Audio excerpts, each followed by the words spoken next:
Sahabat setia Gowor yang dikasihi Tuhan, Shalom. Hari ini adalah Sabtu 16 September 2023. Happy weekend untuk kita. Hari ini kita bersama-sama memperingati peringatan wajib Santo Cornelius Paus dan Martir, serta Santo Cyprianus Uskup dan Martir. Hari ini kita merayakan persahabatan yang istimewa dari seorang paus dan uskupnya. Sepeninggalan Paus Fabianus pada tahun 250, tata suci mengalami kekosongan kepemimpinan. Masalah-masalah menyelimuti gereja dan terus meningkat. Akhirnya pada 25 Maret tahun 251, kekosongan itu terisi lagi dengan terpilihnya Paus Cornelius sebagai paus yang ke-21. Cornelius lahir kira-kira pada awal abad ketiga di Roma. Ia seorang imam yang saleh dan bijaksana. Terpilihnya Cornelius sebagai paus tidak menyelesaikan semua masalah yang melanda gereja. Gereja terus saja dirongrong, baik dari luar maupun dari dalam. Pihak kekaisaran terus melancarkan aksi penganiayaan yang mengakibatkan banyak orang Kristen murtad dari imannya. Dalam tubuh gereja sendiri, banyak ajaran bid'ah yang merasuk hingga sendi-sendi kaum religius. Paus Cornelius memanggil semua uskup untuk mengadakan konsili guna menghadapi para bid'ah. Ia pernah ditangkap oleh tentara Romawi pada tahun 252 dan dibuang ke Centum Ceale, Italia. Dari tempat pembuangannya, Cornelius tetap menyurati sahabatnya Cyprianus, uskup Kartago, untuk meneguhkan hatinya dalam memimpin umat. Santo Cyprianus juga menulis sebuah tesis tentang persatuan gereja. Topik yang diangkatnya ini tetap menjadi topik penting sepanjang masa.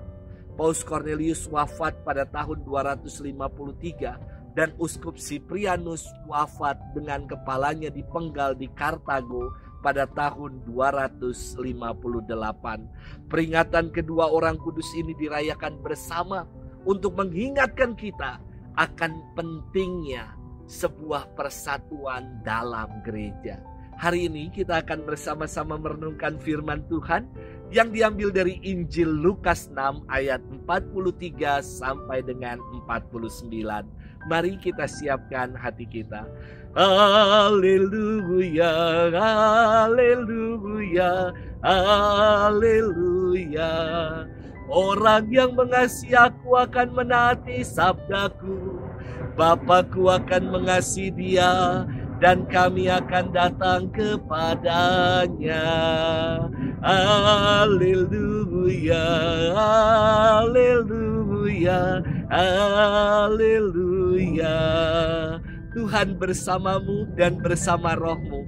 Inilah Injil suci menurut Lukas, dimuliakanlah Tuhan. Yesus menyampaikan wejangan ini kepada murid-muridnya. Tidak ada pohon baik yang menghasilkan buah yang tidak baik, dan tidak ada pula pohon yang tidak baik yang menghasilkan buah baik.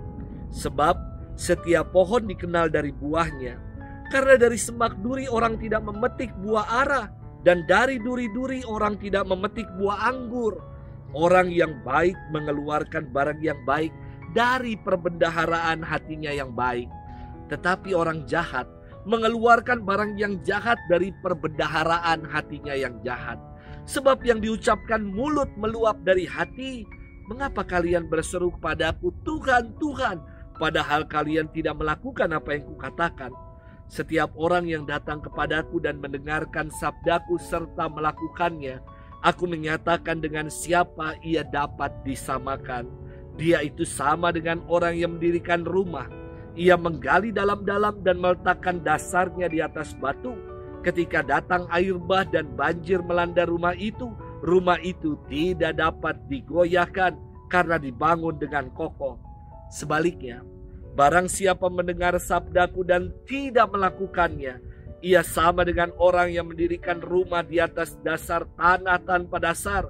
Ketika dilanda banjir, rumah itu segala roboh dan hebatlah kerusakannya. Demikianlah sabda Tuhan. Terpujilah Kristus. Sahabat setia Gowor yang dikasihi Tuhan, shalom. Suatu hari saya membeli makanan siap saji dengan sepaket dengan minuman. Saya memesan soft drink untuk melegakan dahaga. Kala itu di food court rame sekali dengan bocah-bocah, dengan anak-anak. Dan ada anak yang lagi lari-larian. Dia menabrak saya sehingga nampan yang saya bawa jatuh. Tidak lama ibu anak itu datang dan meminta maaf, hendak mengganti makanan dan minuman yang telah jatuh dan tumpah.